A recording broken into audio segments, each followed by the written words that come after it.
This is exciting. It's very simple. Please welcome Tim Roth.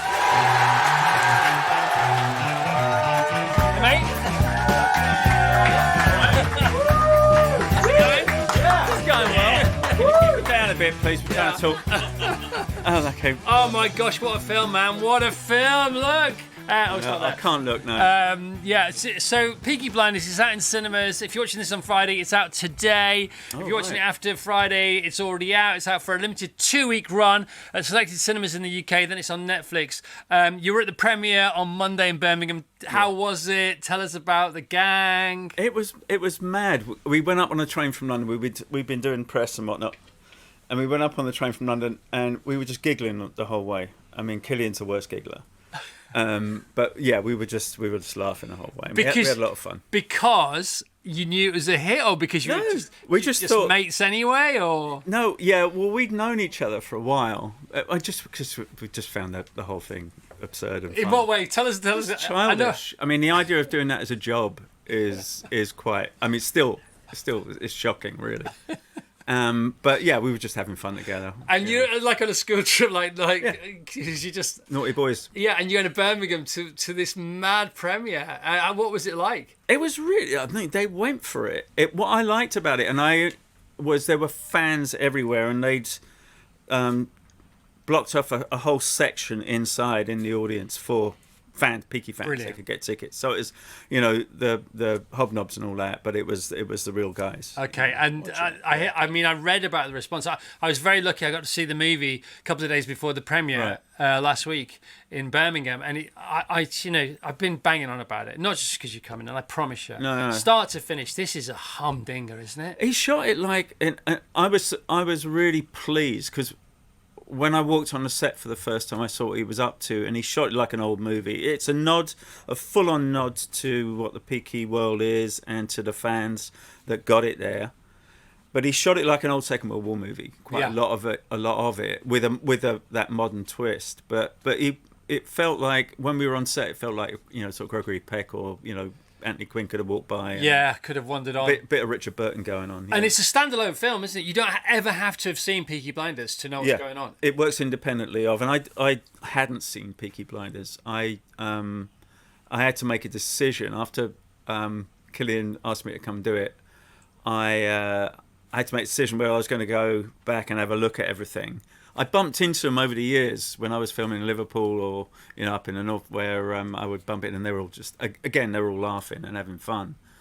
But I decided just to go in fresh, so now I'm going to watch it all.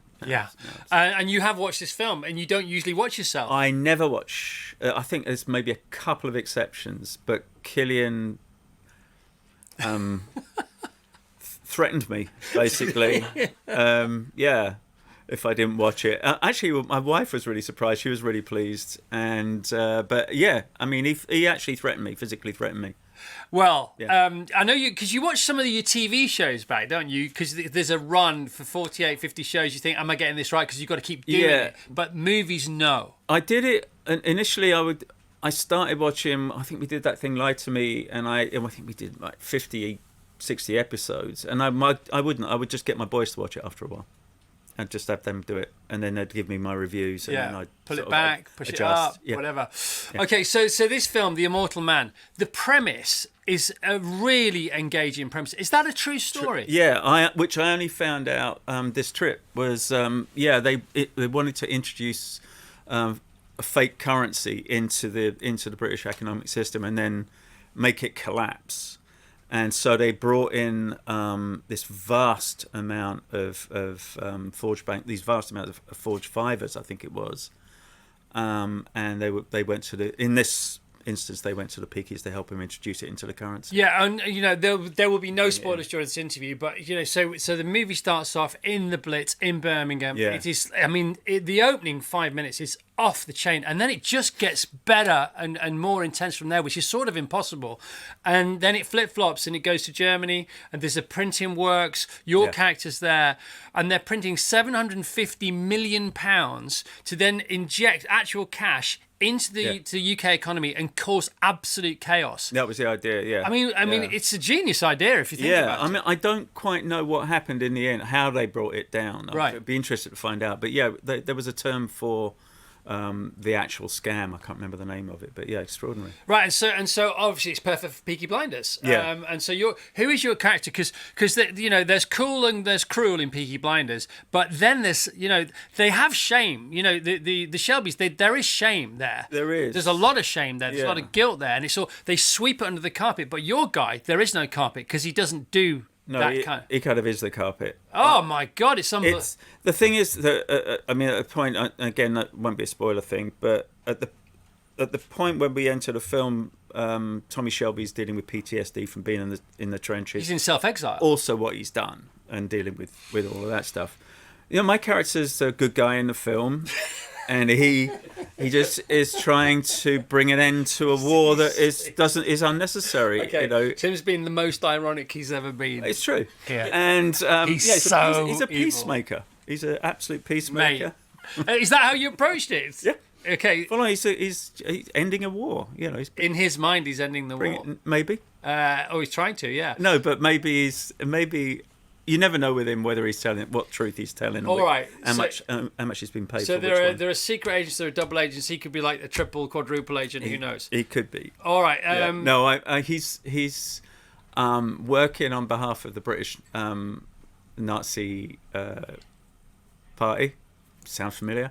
And he is very, but he's there to approach the Peakies. But I actually wanted to approach Tommy Shelby. Yeah. But he can't find him. He has to deal with his son. Yeah. Who's Barry's character. Yeah, and he puts him to a few challenges. Him to, how prepared are you to do this? How far will you go to do that? For sure. And meanwhile, Killian, Tommy, is in exile in this amazing house. I know. I love that location. I never got to see it. It's quite saltburny. It's saltburn before the decorators. Well, he's made a few bob, hasn't he? Yeah, he's made a few bob. Yeah. And he's writing a book. Yes. Tommy Shelby's writing a book. We can say this, can't we? Yes, I think so. Yeah. You tell us a bit more. Well, he's. Which is the last thing you expect him to be doing. Well, he's dealing with he's PTSD. I mean, he's full on. He's journaling. He's journaling, and he's lost, and he's quiet, and he's disappearing inside himself, and we drag him out from both corners. His son, his sister. It's hard to say. Anyway, be careful. I've got to be really careful. But Second World War brings him to the surface. Yeah.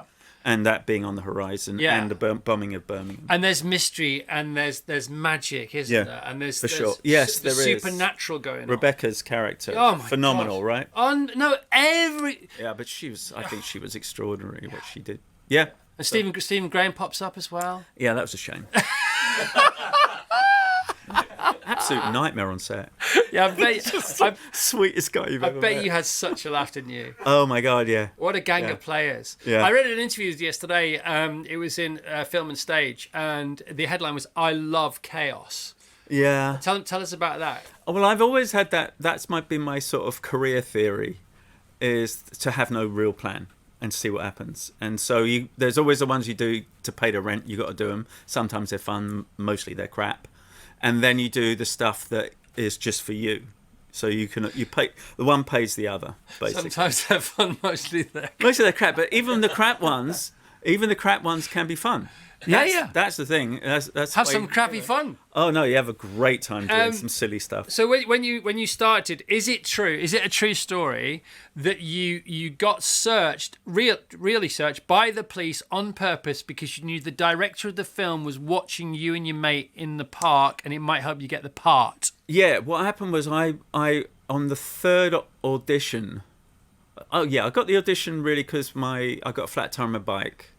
And I stopped in at the Oval House Theatre when it was up by the Oval. And they didn't have any equipment to patch my tyre up. It was the middle of the night, it was chucking down with rain. But they told me about these auditions. So I went up. It was Alan Clark. It was a thing called Made in Britain. And they were looking for people who hadn't done this job. So I went up and then they asked me to come back again.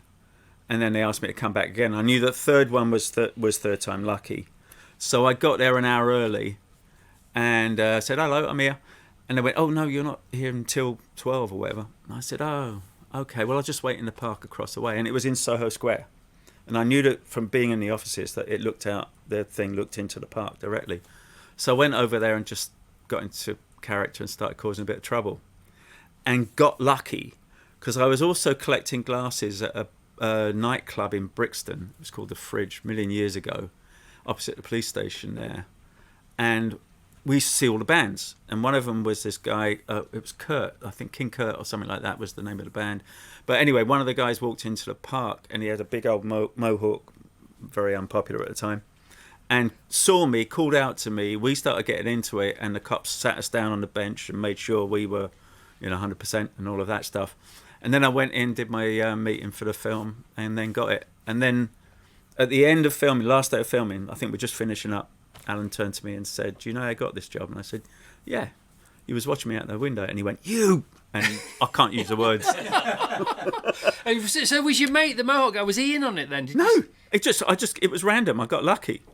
And then, what? Yeah, and then in the same conversation, he goes, "Who do you want to be?" The director said, "Do you want to be an actor?" I said, "Yeah, I do."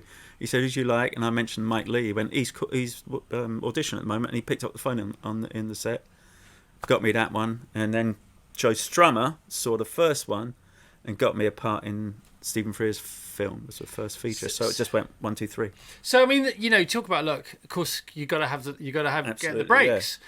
But you got to make yourself a biggest target for the right luck to happen to you. So puncture on the bike, third audition, mate walks into the park, you have a dust up. But the lucky thing was the police stopping us. That's what I mean. And the police were around and they stopped you, but they didn't arrest you, but they did search you. They made it look, behave yourself, sit down. Yeah, exactly. So that's perfect, wasn't it? Yeah, it was lovely. And then you had similar with Rob Roy and Tom Stoppard. Yeah. So and you've got to thank Daniel Day-Lewis. You owe him a house or something. Is that right? I owe him anything because he with Tom Stoppard, I'd worked with Gary. We'd done the Mike Lee film together, and then we met at Tom's flat in Chelsea. It was all very, very fancy, and it was Tom doing Rosencrantz and Guildenstern, and then Tom said it, and we were just laughing our asses off and reading everything in the script, and Tom said, "Hop in a cab with me. I've got to go into town." I said, "All right." So we went over towards the National Theatre, and I think it was the National Theatre, and he said on the way, just before he dropped me off at the station, because I was getting the train back, he said, "Listen, I've got to tell you, they want me to offer it to Danny Day-Lewis, because, I mean, that's the thing, so that's why I'm going to the theatre." He was on his way to see Hamlet, and I was like, "Oh, so, excuse my language." So I went home. It's worth it for this story. No, sorry, Ofcom. You got to give us this one, man. Bleep it. So I got on the train and went home, and I was all bummed out. And then Danny went on stage that night, and I think he had a bit of a nervous breakdown. He saw his dad as the real ghost or something, and they pulled the play off, and he took a break, and I got the job. So I owe Danny a big one. Right, because that was your first proper paid job. It was, and it was. It was Rosencrantz and Guildenstern, so it's Tom Stoppard, extraordinary playwright, brilliant script, directing for the film of his work with Gary Oldman, and it was pretty good. And you said you bought a house with the money. I think I got my first house from Rob Roy, but one thing leads to another. All right, okay. Yeah. And again, it was right place, right time. Yeah. And have you ever had that thing where the opposite's going on? So even though the career's going well, life's going well, but you can't get, almost literally can't get arrested. So because when things aren't going your way, you just have to wait and for the wind to come back. I just roll with everything. Right. Honestly. Zero stress. Stress when you got to make the mortgage payments, but apart from that, and school fees, I made sure I got the kids through school without any student loans. Right. I made sure of that. But no, I tend to just roll with it. You roll with it, but you are in the Stage Fright Club. I am. Okay. Not the Fight Club. No, Stage Fright Club. Yeah. I swore that my last one was going to be over here. It was at the Mermaid. I don't even know if that theatre was around. It was Stephen Burkoff directing Metamorphosis. I thought, well, I'm done now. And it was a hot ticket. And then Sam Shepard sorted me out, in New York. He made me do another one. Why did you look up to the left? Well, I'd already managed to dodge one of his, and then we ended up working on a film together. And I come down from, we're in, I don't know where we are, in America or maybe somewhere, and I'm in the morning, he comes down to reception at the hotel and just slams the script down. I was like, you. And Sam Shepard. I had to do it, and it's Sam. You've got to love Sam. Yeah, you looked up to the left there, bit of body language. On Lie to Me, you were offered a course by like a Zen master of body language on how to read people if they're lying, and you said, I'm all right, thanks. Yeah, I didn't want to know if my kids were lying to me. That was my rule. I'm an actor. I don't need to know about that. But if they're awake, they're lying to you, aren't they? No, but some people chose to. Yeah. On set, so some of them saw it and some of them didn't. But I was like, nah. That is funny, man. Yeah. And so with Quentin and the gang, you had another gang. You had the Peaky Blinders gang going up on the train, having a right laugh, and then you had Harvey Keitel and his gang, and Steve Buscemi, and you hung out at Harvey's house and things. I just saw Steve in New York, which was lovely. We haven't seen each other in a while, so it was really good. With that, and it's when you get a gang like that together, whether you're in a band or you're making a TV show, it's very helpful, isn't it? Yeah, we still have me and the Hateful Eight gang, we still have a text thing. So I just texted, I'm doing a show here and Kurt's going to be on it, Kurt Russell's going to be on it. So, and he didn't know because he doesn't pay attention. And so I saw that he was going to be on it, so I texted him and he's like, what the, language. Thank you. And what the Ofcom. I can do that if you want. Yeah, and so he's going to be on it, so that was it. And then all of the gang chimed in, Sam and those guys, and they all were like, I want to be there. And it was, what's this show? It's Jonathan Was. Is it? Oh, TV show, not like a series or anything like that. No, just because I told, and also sent them pics of me and Killian giggling on the train, and they were all like, I want to be at that party, so I want to be at that party. Oh it's my very gosh. sweet. Any Tarantino news, views? Not that you'll know about. Privy to? No. Not that you're going to tell us about? No. Why should you? No, exactly. Why would you? I wouldn't. There's absolutely no point in doing that. Absolutely not.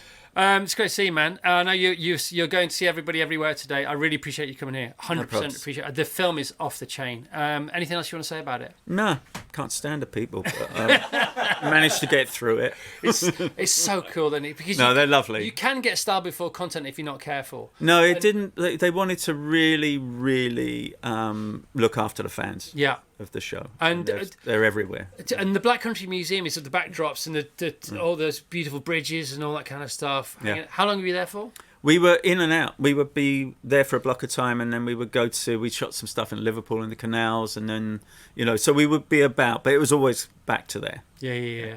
All right, mate. Well, the film is great. What about this thing about it being in the cinema for 2 weeks and then on Netflix? We all want it to be in cinemas longer, and I think it might end up just staying in the cinemas because it's sold out everywhere you go. Is it actually? It's mental. They're adding more screenings and stuff, so hopefully people will be able to sit in a big crowd in the cinema and have some fun. It really does. I mean, there's it really does hold up. I remember looks like Dunkirk did that for me. Yes. Yeah. The Top Gun 2 did that for me. Some movies are really made for cinema. Just give me chills talking about it. And I think that Tom, the director, really honoured that. So I think they should let it run for a while. Yeah. Hopefully. Even if it's on Netflix, that's fine. But put it in the cinemas. Yeah, well, it's dastardly, it's deadly, it's cool, it's cruel, it's everything you want it to be, isn't it? Yeah, it's good mate. Can we hear it for Tim Roth, please, if you don't mind? Thank you. Yeah. Wow.